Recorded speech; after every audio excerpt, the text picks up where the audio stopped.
zdaj rečem študentski dom Uršula, prej pa niti ni bilo tako imenovan, niti niso rekli, da je to študentski dom, ker so v bistvu je prišlo do samoiniciative, mi smo imeli prazne prostore, punce so vedele, ki so se želeli študirati v Ljubljani in so začele trkati na vrata. In so prišle dve in potem še dve in tako je bilo prvo leto, pa od 4 je ratalo na 7 in pa smo videli, da imamo prostorov dovolj, da lahko to nudimo, da je to lahko naše delo, delati z mladim, delati študentkim in dati jim primeren prostor.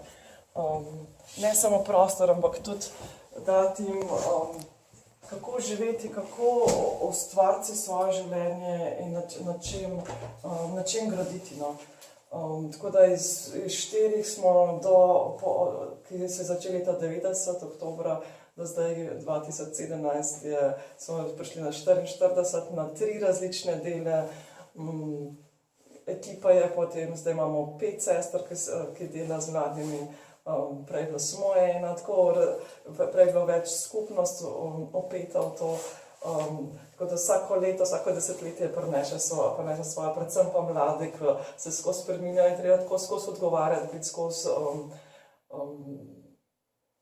kako bi rekla, buden, da odgovarjaš na njihove potrebe in da jim daješ tisto, kar res potrebujejo in nimajo in jim svet ne more dati.